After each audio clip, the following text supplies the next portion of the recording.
Namaskar, Acharya ji. And you've talked of mukti. So I would like to know, is it a mukti from life and birth? Or, more if you can elaborate. Mukti from internal compulsions. The goal of life can be talked of as mukti, which is liberation, which is also called freedom.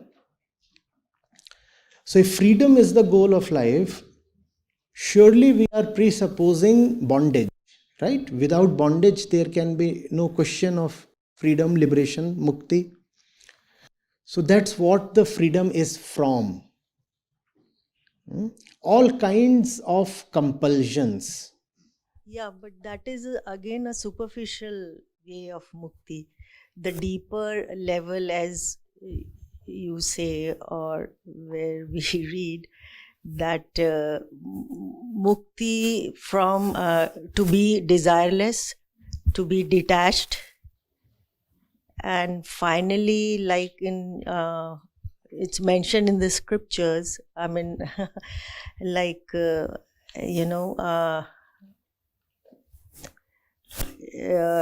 through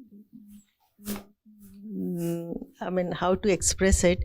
I mean, to be the final ultimate goal of every human being, though we have been given birth, is to free from this cycle of birth and rebirth, and that is the ultimate. It is not the next. Is it? That's what is my query. Is, yeah. It is not your next birth that troubles you. It is the bondages that you experience in this birth. Let the mic be there. She's communicating. It is the bondages that you experience in this birth right here. That's what troubles you. Who's experiencing troubles related to the next birth? Please tell me. And all of us indeed do have troubles. What are your troubles about? Here, this. So that's the compulsion we carry to entertain troubles, to not to drop them, to think that we are helpless in the matter of troubles. So that's what liberation is. Liberation is not about the previous birth or the next birth. Liberation is freedom from the bondages that you experience right now. And the experiencer of the bondage is herself the bondage. There is no objective bondage. The one who experiences bondages is herself in illusion. So you could also put it as freedom from illusion or ignorance. We do not know who we are. Therefore, we feel obliged to keep suffering trouble. Right? Once you put on some random, dubious, fake identity, you'll have to do everything that the identity demands of you. Correct? None of these identities is real.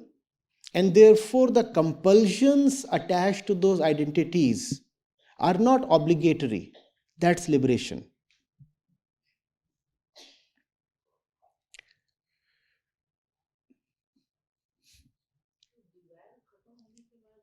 Dzire जब finish हो जाएगा तो कुछ बचेगा नहीं. Question is, how is life with desires? Yeah.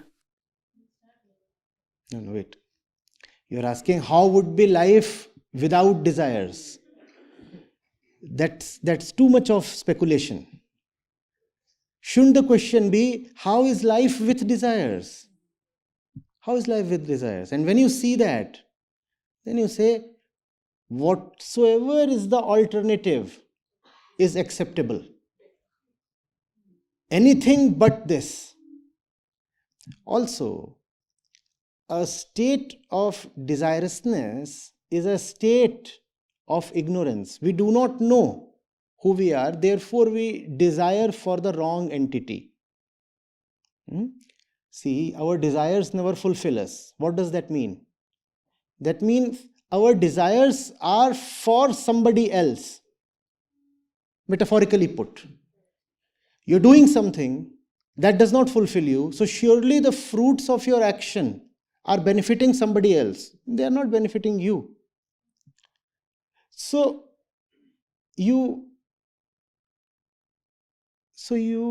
do not want to rush after these desires. You say, fine, fine, fine, fine, stop these. And I'm in a state of ignorance when I'm desirous. In this state of ignorance, if I try to speculate how life would be without desire, what would be the quality of my speculation? I'm drunk, let's say. I'm drunk. Huh? I'm drunk. In this state, I cannot make head or tail of anything. Correct? And you come to me and preach the virtues of abstinence. You say, don't drink. And in my drunken state, I say, but I want to understand what would be the benefits of not drinking. What is the problem with this question? What is the problem with this question? It comes from a drunken state. In a drunken state, I am asking, what would be the benefits I will get if I do not drink? Sir, even you will know, but please get sober. So in a desirous state, I ask, what would be the benefits of dropping desire? No answer would be relevant. How do we navigate through what?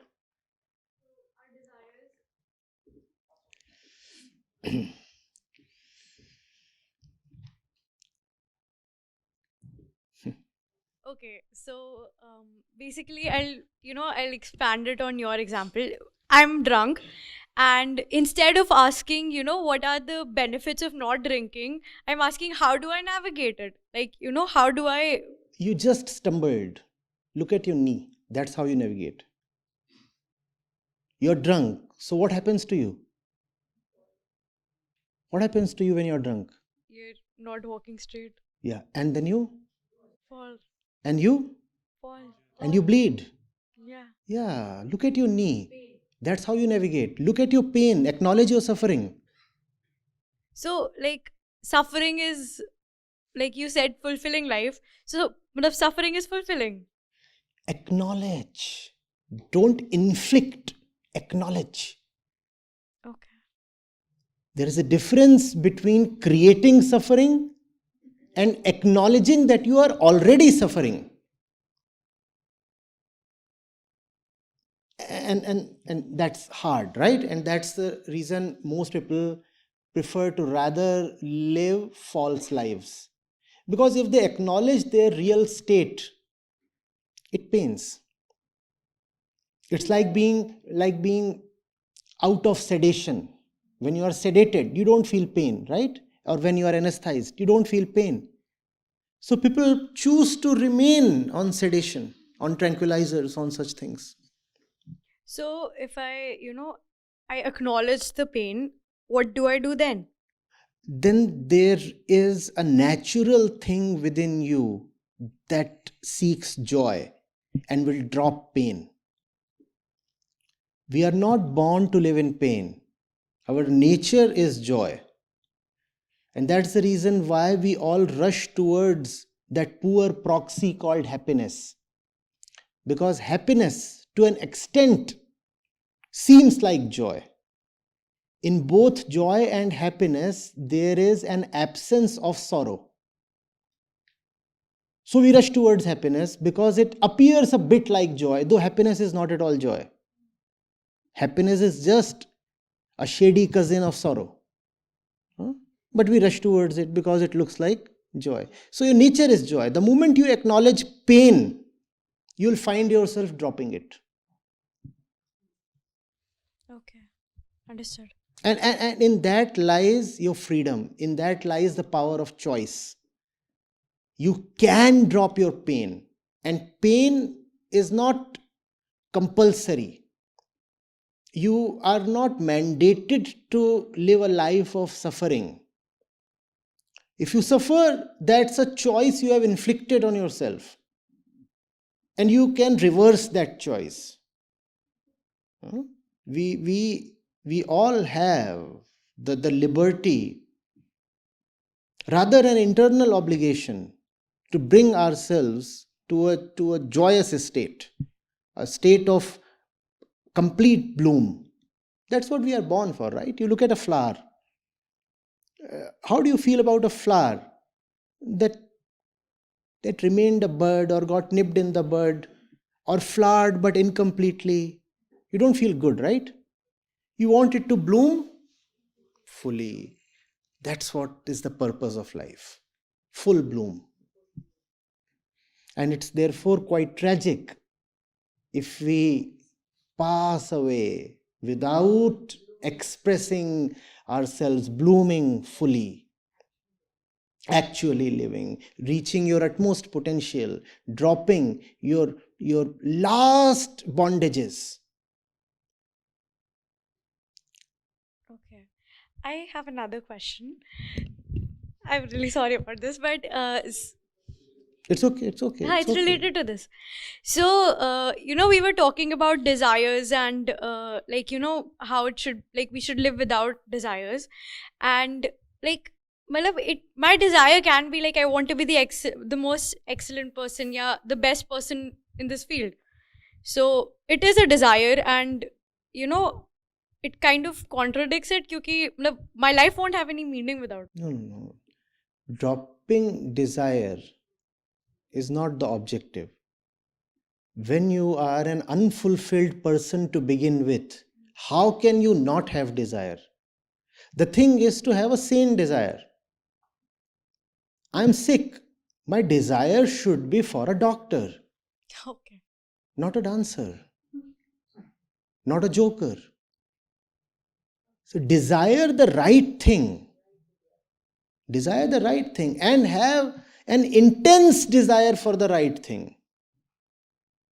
Wisdom is not about being desireless in the first go itself. No. We all rather need desire. But we need desire that proves good, that's of some utility. If your desire ends up troubling you all the more, what good is the desire? You can be a slave to the desire if it's the right desire. In fact, you must be a slave to the right desire. Desire rightly and immerse yourself totally in your desire. Give yourself up, surrender. Sir, my question is how we control our emotions in a difficult situation and we maintain our life and peacefully. Ma'am, mostly our emotions are not our own. They are so pattern based. So pattern based. If you just recall what made you angry the last time, just the recall will make you angry again. Just try to recall what embarrassed you the last time. Just the recall will embarrass you again. There is nothing but a pattern. So they are not your emotions. It's like having a button that anybody randomly can come and just push. Is there any spiritual practice to control our emotions? Just tell yourself, that's not me, that's not my emotion. My emotion. Address yourself not. I need your suggestion actually. That's a suggestion. Address yourself not as I, but as, let's say, Manju. What's your name, please? My name is Shoma Lahiri Malik. Fine. So, Shoma, address yourself by your name and say, Shoma, you are at it again. It's happening again. And it's not you, it's automatic. Let it happen. You don't need to participate. You don't need to participate. Let it happen. You don't need to be a part of it. If it's prakritik, if it's hormonal, if it's bodily, it will happen. What can I do? It's bound to happen. It's a part of my physical constitution. But I need not participate in the happening. I'll stay at an arm's length and just see what is happening. Sometimes other stimulus are disturbed us, na? Outside Yes, stimulus. there is disturbance, but not to you. And in this situation, how we control our emotion? It is also my question.